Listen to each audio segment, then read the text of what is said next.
Rebecca is a senior at Pepperdine University. And what are you studying there, Rebecca? I'm studying biology and sustainability. Very good, very good. She was born in Colorado. She did her schooling in California, and she's a strong ally for the LGBTQ plus community, especially for the trans community. And she's one of the first young brown Desi girls to win the California Democratic Assembly delegate for District 44 in Ventura County. She loves music, hiking, sewing, theater, and British baking goods. I've been in Southern California for a while, and I'm a business executive. Done a lot of work with the corporate firms for more than 23 plus years in healthcare and life sciences. And also, I have started my own company doing management consulting for some of my clients where I was afraid to come out. So I worked with a lot of these companies in the corporate industry. I came out to my wife in 2005. I remember it was in Jacksonville, California, when my daughter was very small at the time. And I remember coming out to her, and it was really hard for me to, at that point, I was not sure what I was going through. But my journey wasn't all that successful. You know, as a businessman, I was very successful in my life, but just backtracking a little bit, 42, or I would say 47 years back, it wasn't that easy. Having born and brought up in a conservative Christian community when I was 4 years old, I remember telling my mom that I was different and I wanted to be a girl, and that's all I knew. I was wearing my mom's sari, running around the house in Chennai. I was born and raised in Chennai. I was running around the house. My mom thought it was cute. They took pictures of me as a girl and all that. But what I was going through, they did not see. I was going through something called gender dysphoria. And I know it now, but at the time, all I knew and the way I would express this, I just wanted to be a girl. And the part of me also said, I want to be a boy because I like the patriarchy in India, the attention you get when you're a boy, which is funny, right? So I was caught between both my genders, and I wanted to be a girl. And at the same time, I didn't want to lose the privilege of being a boy. So I was going through a lot of traumas at the time because your gender and identity is kind of waving between two, and your mind is not able to grapple with it because at some point you feel like you want to be a boy. So every day I would wake up trying not to exhibit any part of my attributes that would give away that I was feminine. So that's how I lived my life, where I had to wake up and say, I'm going to play hockey. I'm going to climb trees. I'm going to do all kinds of things which would make any person think that I'm a boy. I don't want to be identified as a girl. And I was attracted to girls, and I'm still attracted to girls. But one thing that I felt was these traumas were layering up, and I was hiding my identity because I didn't know what to do. I didn't want to come out. I didn't tell my parents about it because they were struggling. Of a middle-class family, they were struggling already. And I didn't want to come out. My dad was going through a lot. He was doing business. My mom was a nurse. We were living in a single bedroom home back in Chennai. It was really hard for us to even, put food on the table. And my dad and mom were really, really trying their best to do it. And they really did a great job with us, me and my brother. But what I was going through, I did not want to share with them because it was not relevant to them. To me, it was absolutely relevant, but I just learned to suppress it. I knew my gender wasn't doing justice to my anatomy. Because of that, I went through these traumas and layers of traumas that actually led me to a point where I was causing self-harm. And I was at one point molested by my uncle when I was in my fourth grade. And I did not want to talk about it because to me, it was hard. I thought it was a lot of shame already that I'm going through. And on top of it, this was another layer added to it. So I didn't want to talk about it. And just after 2 years, my cousin brother did the same thing. Celia? Yeah. Hello? Are you there? I think. Yeah, sorry. You're able to hear me? Are we here? Are we all together? I can hear you now. Go ahead. Yes, I can hear. Go ahead. Okay. So I was going through a lot of trauma at this time, and I didn't know how to handle it. And that was the time I wanted to really come out in India, early 70s. So I wore a dress in my 9th grade. I walked outside, and unfortunately I got caught to a security guard near a construction site, and they made me stand and they humiliated me. These days, it doesn't happen. they kill you. I lost a couple of my friends in Hyderabad, and one of the person in Tamil Nadu for coming out as trans, and she went to the police station. She was burnt, and her body was charred. That is what happens to people who come out as trans in India. Well, and to me, it was very difficult to talk about it. So I was, just to fast forward, I wanted to commit suicide. I tried twice. And at that point, I felt like this is hard for me and I need to move on with my life. So I went very quickly. I learned to suppress because I was afraid to live and I was afraid to die. So I started living in denial. I got married to a beautiful woman, and I'm still married to her for 24 years. I'll talk a little bit about my life, a little bit part in the conversation. Good. So I was born in a Catholic family in Bombay, India, extremely small minority. And I was raised Catholic. I went to an all-boys school, which you can imagine the level of testosterone there. But anyway, but no, I knew pretty early on. I would say what's really interesting is my parents, my mom at least, we're three of us, and she had two girls, and was like, oh, I'm going to try for a boy. Sorry, mom, but anyway. Fast forward, like I won't say fast forward, but I think when I was about, hit puberty, I kind of knew like something was different, etc. So, it was very easy because I had access to my sister's clothes. So it was really easy. They thought it was kind of funny because like, I think, they had like fancy dress in school and I would dress up like, as a girl. So they were like, oh, that's so funny. But, again, I couldn't understand what was happening inside me or in my head. But, again, growing up in Bombay, I think it's still better than most cities. But at the same time, there's still a lot of society, prejudices in there, right? I mean, let alone gay, but if you try to come out as something other than a gay person or something in a trans umbrella, right? The first time that you're labeled is like, oh, it's a hijra, right? Or it's a eunuch. And I'm like not ashamed to say that I also would label people that, right? Because it's what you grew up around. And so I just kind of put it to, I kind of like just compartmentalized it, right? And it's interesting because at least most cis males that I know are very hard to compartmentalize. Everything's one big thing, right? But it's more a female trait where you can compartmentalize. And I don't mean to sound generic, but I compartmentalized it and just hid it away. Yeah. And then, 15 years later, I ended up here. I came to do my master's, as most typical people at that point. It's like my sisters are both doctors and I'm an engineer, right? Came out here. I went to school for computer science. I married a fiery, feisty Sikh girl from Delhi. We actually met here, and I had a really good initial. We had a really good relationship. We had two beautiful kids. And now, again, not to go into super detail, but I'll cover it in some of the questions you may ask. But yeah, I have a 6-year-old and an 8-year-old. I am a single parent. We share joint custody with my ex. And I currently am, I head up development operations for cloud development. You might have heard of the cloud. I head up development operations, and I'm also the head for information security for a multi-billion-dollar company that is in the US and Canada. I don't actually remember what specific age it was, but sometime around, I think the beginning of high school, I was looking for photos on our computer at home, just like through one of our hard drives. And I came across some photos of this woman, and she like looked really familiar, but I couldn't really place her. And I just kind of was like, oh, okay, probably a relative or something. And I just like kept coming across these because I also take photos, and I'm also very into photography. So I would like go into dad's photos sometimes to get family things. And then one time I came across a photo of dad putting on his makeup. Oh, right. And then he says that I'm allowed to use he pronouns for him because it makes him feel comfortable. He's comfortable with that. So that is why I use he, him pronouns for dad. You're the only one. Yeah.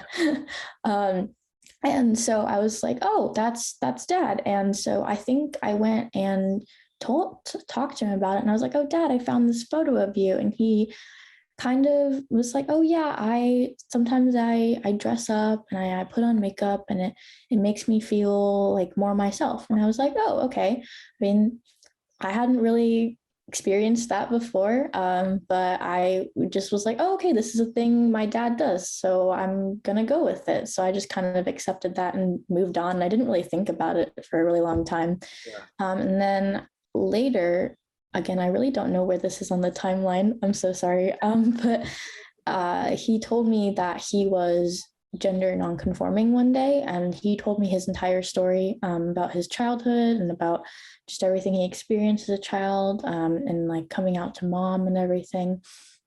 And it was a lot. No, it was a lot to take in, of course, but I just thought about it and I said, well, this is my dad and I love him, so this is who he is. So I just went with it, and that's where we are now. My interpretation of gender is it's twofold. I think there's one which, anatomically, right, there's people who are born, different gender. Yeah. And I think it's the norms that society imposes on us that we're supposed to believe that what someone in a certain gender needs to play. Yeah. I mean, let's just say in my previous sort of life, the gender was like, oh yeah, I go and work, I don't know, 12 hours a day. Yeah. And come back dead and go to sleep, because that's what every male does. Yeah. And it's so untrue, because a child needs both parents the same amount.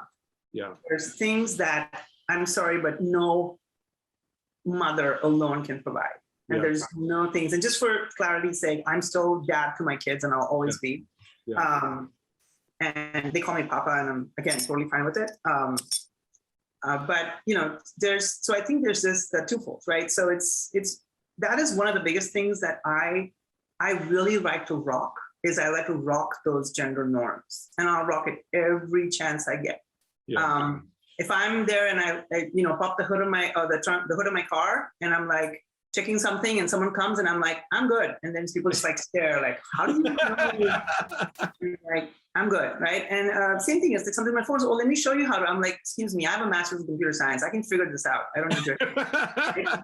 And it's twofold, like in the same way, the other side too. Like, if I see someone like, and where typically a male refuses to show the emotional side of themselves, I'm the first one, right? And people just stare at me like, wait, how are you doing that? And why is that enforced, right? Why do we have to conform to what society has enforced on us? So that's my complex view of gender.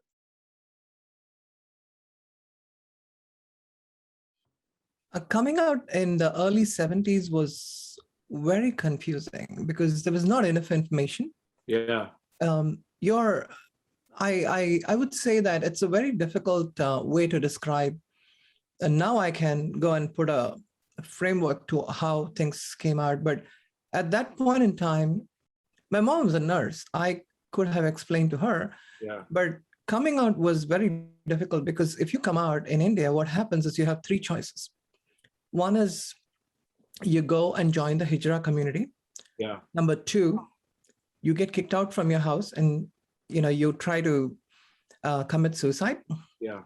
And the third is you just suck it up and learn to live with it. Yeah. And tell nobody. Yeah. And that's what I chose. Yeah. I did try, trying to come out. I had opportunities to come out. But in India, growing up, and gender was a lot of shame associated with that, so much of shame. Right. And it was a sexual orientation. It was more on the gender identity, and I was confusing both. Yeah. So to me, by the way I was attracted to women, I was always confused as to why do I want to become a woman when I am attracted to women? Yeah. And that's why the gender identity was more like a spectrum now. I know India culture is like 7,000 years old. It was very gender fluid. Yeah. So coming from a country where we have so much of rich heritage and culture, we should be able to tell the world as to how gender fluidity and gender variance is. To me now, I'm thinking about it, but I did struggle with it quite a bit growing up.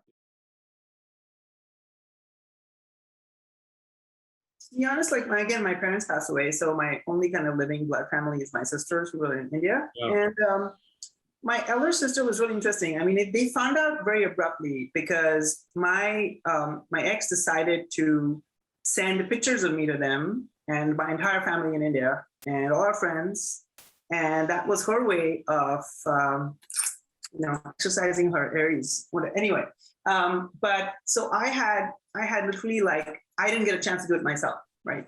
So here I am getting calls from people saying, "Hey, we just got this weird email, right, with pictures of you in a dress."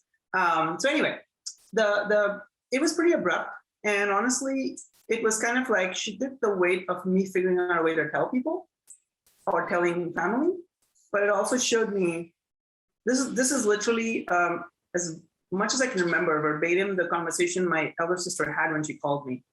She's like, "Yeah, I remember when you were 12, you wore my swimsuit or something," right? I was like, "Yeah." She's like, "Oh, okay," and that was it. There was nothing. Yeah. There was literally nothing more than that. I was the exact same person that I was 30 minutes before she got that email. What a blessing. That was literally the same reaction that I had from my kids, right? So my kids didn't know about it for a while because at the time my ex and I were thinking, how do we tell them, etc. She was all on board until she flipped a gasket. But I remember I was playing with my kids, right? They were 3 and 1.5. Yeah. Really young. They weren't as older as Rebecca was. And they were sitting playing or something, and my daughter just like randomly asked me, she's like, we were talking about hair, and I said, "Oh, your hair is getting long," and she's like, "Yeah." I said, "I don't have long hair." Yeah. She's like, "Oh, you do? I've seen a picture. Mom showed me a picture of you with long hair." Yeah. And I was like, "Oh." And then I had those like Hindi movie, like it's like, and like all the video just like freezes, and they're like, they focus on you, and you're like, "Oh crap, what do we do? What do we do? Do I fork in the road, right? And like see this fork in the road. Do I still say, 'Oh, no, it's not me,' and then live a life of lies, right? Or do I just come clean and take this path?" Yeah. And it was a spot decision. Yeah. And I was like, "Yeah, that's me. I have a whole bunch of different long hair." And I said, "Do you want to see me right now?" And she was like, "Yeah." So I walk in the other room and I stick it on. I come back in and she's like, "Oh, you look like Mom." And I'm like, "Oh crap." But that was like, again, that same reaction where it was like 10 seconds and then back to normal, right? And I found that with my sisters, and I found that with my daughter, with my kids. And that is something that, was a huge fork in terms of, where things are. I mean, and it's just been all the way up since then, right? Now, there is a caveat, right? It's not always hunky-dory. Like my younger sister of the two, like, she still has some issues about it. She feels it's a phase, right? But, I'm giving her time, right? I mean, she's still family. I still love her. I'll still do anything for her. But, she's okay with it. But she just sort of feels like I'm just, this is like a phase or something, and it'll pass away. But she still loves me. I still love her, right? But, it's just not the same as my elder sister, who we talk about, she'll like ask me for makeup tips, or she'll come out and we'll go hang out and stuff when she comes to visit. So it's different, it's a different relationship, but I'm happy. 1 out of 2 is not bad. I think if anything, it made us a little bit closer, just because I felt like I saw more of my dad now, just like who he really was. And I also go to my dad for makeup tips now, which is really, so he's had to give me recommendations on how to do my makeup. So yeah, I understand that.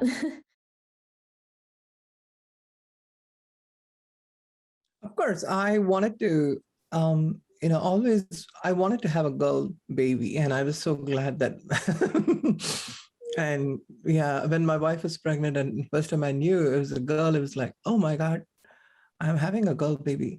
But just to go back into time, and this is the vulnerable part which I want to share, is I wasn't sure that I was capable of producing a baby. Okay. I'm just being honest, because I thought I was impotent, or I was, because that's what you're taught as hijras, you're invalid in the community. You're not fit to have a life. You're just secluded, and that's why you choose those life.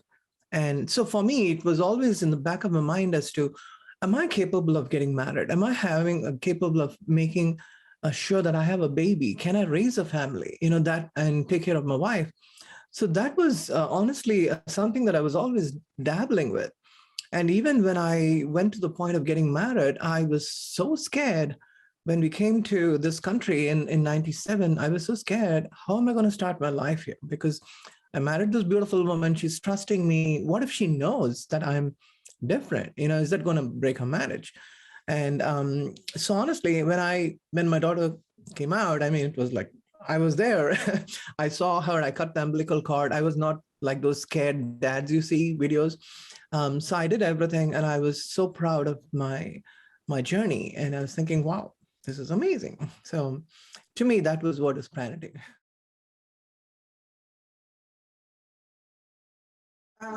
So usually I think when people ask me, like, when did you know you want to be a parent, right? And I'm like, when they were 2 years old, that's when I knew, right? Yeah. Like, that is literally the honest to God truth. I really wasn't ready to be a parent but of course, as I mentioned, the whole gender thing, like the biological clock of women, which really sucks, right? I think honestly, that is just a bad design. Like the fact that biological clocks of women, keep ticking in the older you get. And so my ex was 35 at the time, and she's like, hey, I'm going to be high risk, right? Yeah. And unfortunately, the first time we tried, literally the first time, TMI, I know, but it was an ectopic pregnancy, right? Which it's 1 in a million chances, right? And lo and behold, 1 in a million. So it was pretty rough. We had, 3 years of IVF cycles and craziness, right? And then finally, just like we decided to give everything up and said, let's just forget about it. And then my daughter was born, right? And then, it was very interesting. It was an interesting time for me. As I mentioned, I was definitely not ready for it, but yeah. As I grow older, like for example, like I'm a big foodie. I love to eat. And just the other day I cooked something for my kids, and my son really liked it, and I just gave him all of mine. Like I would never do that. Like I cannot believe I actually did that. Like I gave him, and then I ate like a grilled cheese sandwich or something, which are actually pretty good, but still. And then I thought about it, and it's reached the point where I try my hard, like my oranges, because I always feel like I don't want to give my kids 100%. I got to give them 50%. Yeah. And many people want to agree with me on that, but I feel like if you don't give yourself 50%, you can't be the best for your kids. You can't be like, my kids get 100%, I'm going to kill my entire life. Yeah. So I give 50%, and they've just become part of me now. And again, who can't be a good parent for half the time, right? I am like with them 100% when they're with me. And then, when they're not with me, it's like my time, and I'm recharged. And so when I see them, they get 100% of me. They don't get, they don't get phones or stuff. This event is the only hour and a half that I'm away from them this weekend. So.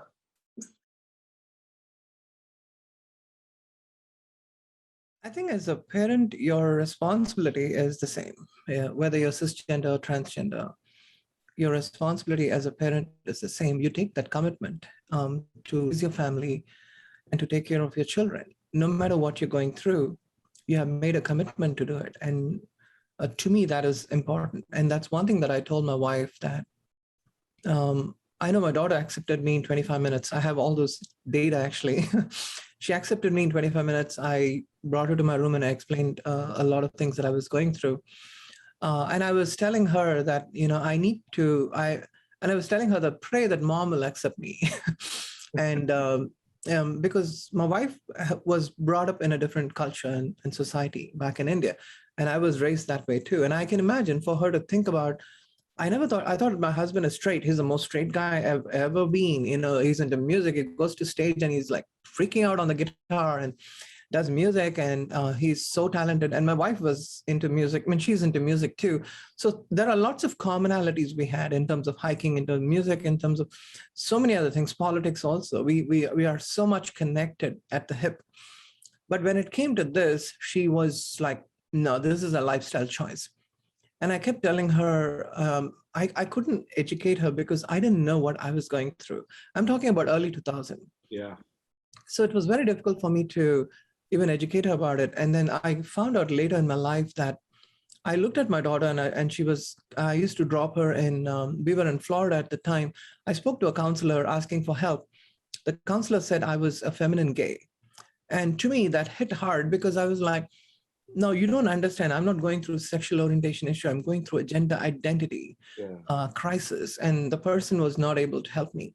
Yeah. And the next gender doctor that I was talking to in Arizona, she told me that you look like a girl. Why don't you change your gender and you'll be okay? And here is where I started thinking about why are people telling me what to do? Yeah. You know, I have control of my life. I may not fit into the nomenclature of the humanity. Yeah. But why don't I define myself? Yeah. So in early 2011, I started saying that I'm not going to have surgery. And I don't care what happens. I have a family. I'm a parent. I want to raise my child in a way where she will learn to accept other people who are like me. And that was my journey I was embarking on. And I used to talk to a lot of children. I took Sunday school in our church, and I used to always talk about equality. I didn't directly talk about LGBTQ. I did talk a lot about LGBTQ community, but I also talked about intersectionalities like Muslim kids, Indian kids, what kind of issues they are going through. You know, how do we actually work and make them understand? So to me, intersectionalities, the civil rights issues were in the forefront of my mind all the time. And that's how I came out as the first, I remember the first public demonstration that I was doing on the street was gun violence. And I stood there and I said, my daughter lost her friend in borderline. She lost one of our university person also, she passed away. And I felt so, that's not what that's the time when you become a parent. Wow. You're not trans at the time, you're a human being. Yeah. So being a human being is so important to me than being a trans. To me, I was not fighting for trans issues, I was fighting for human rights issues. Yeah. Though I started as a trans activist, I ended up at a point in my life where I felt like if I am not an ally to a cis person, a Latino person, a Black person, brown person, even a white person who's going through a problem or getting beaten up somewhere, if I don't stand up for them, what good am I? And that changed my perspective as a parent as well. Yeah. And that's when I took it all up and I told my daughter, no matter how I raise you, it's not about dad being trans, it's about people like me. It's not me. My story is not about me. Yeah. Like me who are misunderstood. Yeah. That's the time Caitlyn Jenner came out, actually in Malibu. It's very close to our place where we live. And every kid in that community started coming out, and they were our PFLAG started flooding with trans kids. Till then, it was always gay and lesbian children. And now there were a lot of trans children who started coming in. And I used to talk to my daughter one-on-one personally, and I didn't tell my wife much about it because my wife wasn't interested. But I probably might explain later in my life as to how my wife became more accepting. But it was a journey. Both my daughter and I, we actually educated our wife too. Yeah. So it's a beautiful way in which the ecosystem in your house works, where you just have one ally in your home. Yeah. Turn things around. I would say that it's going to be different. It's going to be a change. That doesn't mean it's bad change at all. They may look different. They may act a little different, but it's still the person that you love. They still have the same love for you. And I think that's the most important thing to me, you know? The way I have counseled a lot of trans folks in the past 20 years. Yeah. The way I have always told them is your journey is your journey. Yeah. My journey is different. And you don't have to model based on what someone else is doing. Yeah. So first find what your journey is. And once you know that, explain to your loved ones the consequences of not accepting.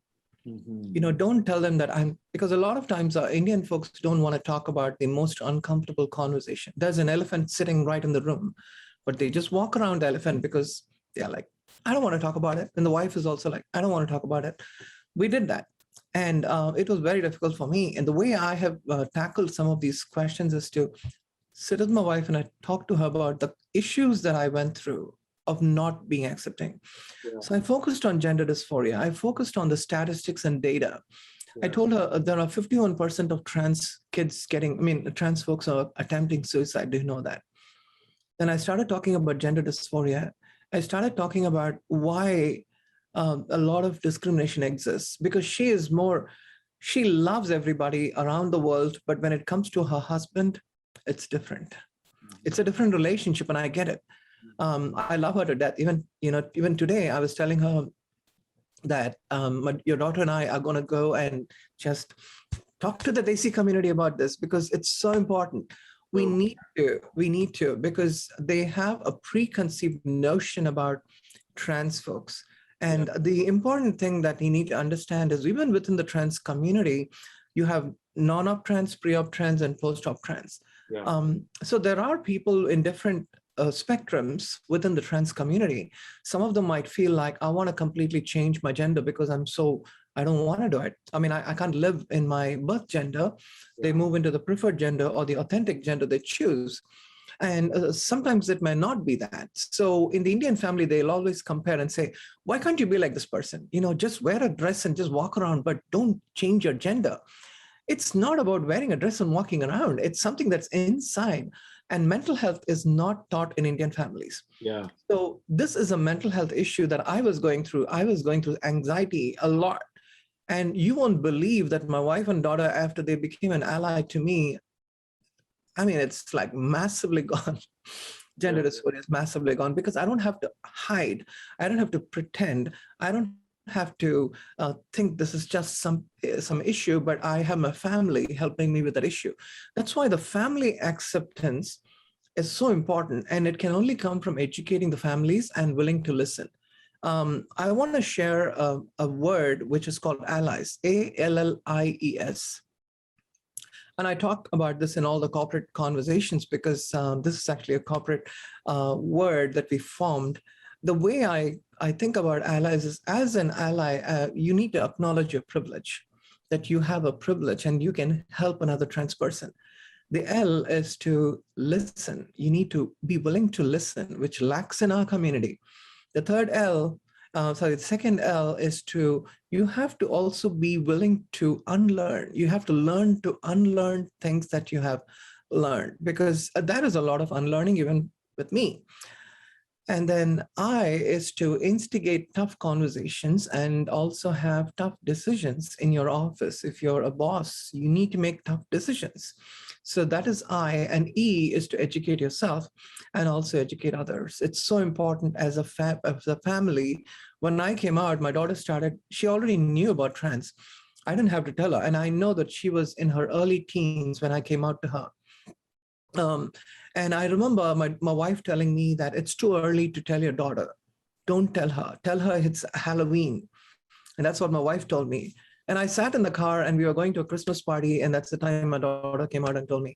And I told my wife that, sweetheart, I'll handle this. And I took 2 days and, I started talking to her slowly, and it's still an evolution. Coming out is a daily process. Trust me. Yeah. Every day you come out to somebody. Yeah. There is no like fancy coming out or I'm coming out. It doesn't work that way. It's just you keep on working at it. So, and the last word S is be supportive by being involved. So that is the word allies, ALLIES. And it's so important to be an ally. If you're a husband, if you're a wife, like my wife is the biggest ally for me. And now she is such a big ally, and my daughter's also joined hands. It's important for us to tell our stories and be vulnerable, because a lot of power is in vulnerability. I thought shame is associated with vulnerability. That's what you're taught in the patriarchy. As a man, you're always taught that don't talk about your shame, just suck it up and live with it. But here I am, I spoke about my vulnerability, and everybody all over the world today know my story. They know my daughter, they know my wife virtually, hypothetically, because I talk about my story. And these stories, these proud possibility stories, are so powerful. When Sasha is also talking to me, I remember many times we both have sat and just brainstormed with each other over lunch and dinner and breakfast meetings. We were in the same field, and I can't be so happy the way I see Sasha after many years, and how she's evolved, and the way she managed and all the family life. So we share our share. There were a couple of very young. There was a very young trans boy that had reached out to Satrang for help, and I went to meet him in person. And sorry, I get kind of misty talking about it, but all he wanted was for his parents to support him. That's it. That's all he wanted. And his parents couldn't understand what it was. They thought it was a phase. And I see this little boy who is 14-year-old, in school, and it was rough. And all I did was check in with him and, try to assure him that there was someone out there.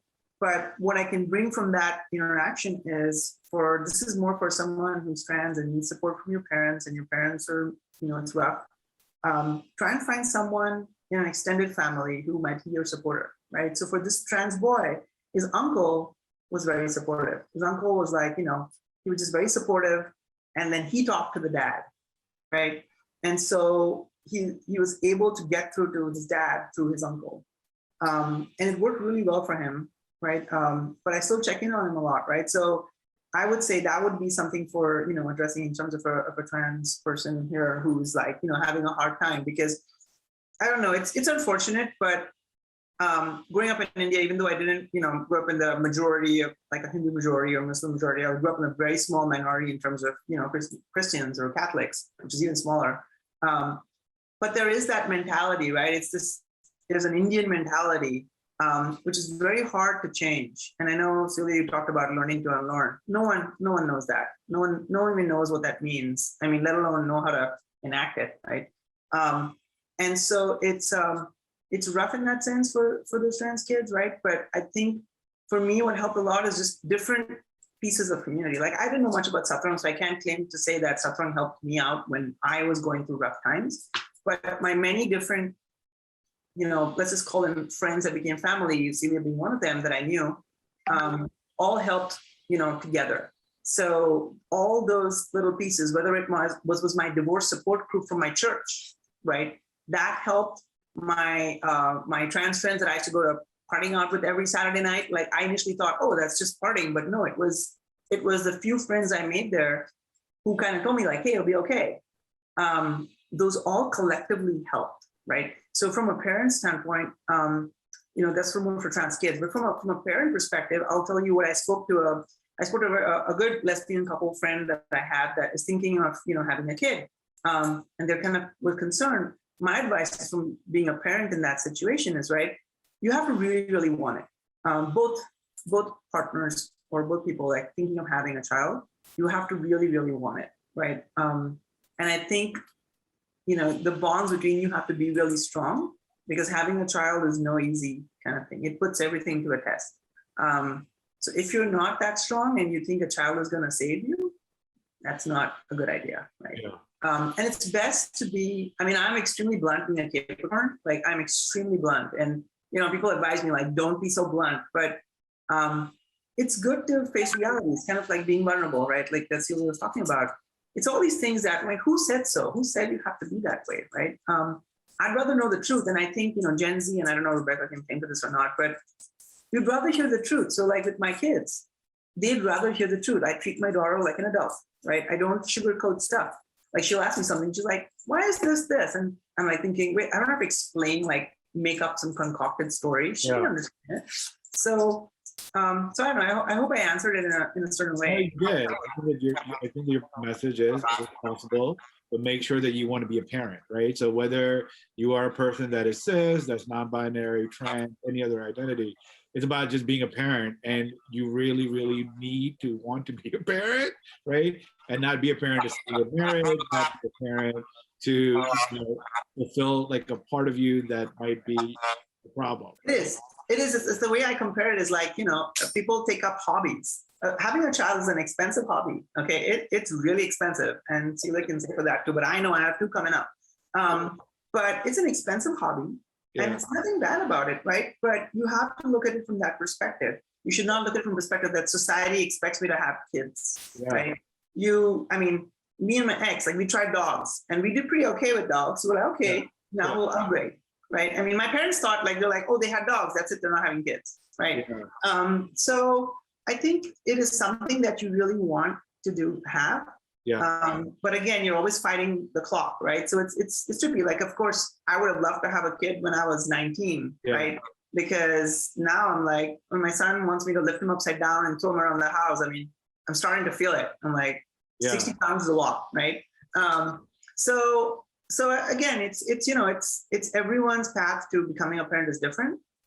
Don't think that by your friend or your best friend who has kids, it's going to turn out exactly the same. You could be an amazing parent, and your kid could turn out to be horrible. And you could be a horrible parent, and your kid could turn out to be amazing. So, it's just there's no book out there, and if you're within the community, there really isn't any book out there, right? There's nothing I can go and read and say, hey, here's the story of this person who came out to their kids when they were 2 years old, and this is how their life turned out. It doesn't exist, right? But I'm kidding. But it is possible, right, Sasha? Yeah. Of course it is. Celia, it is not only possible, you can be proud, right, of who you are. And that is also a huge possibility, right?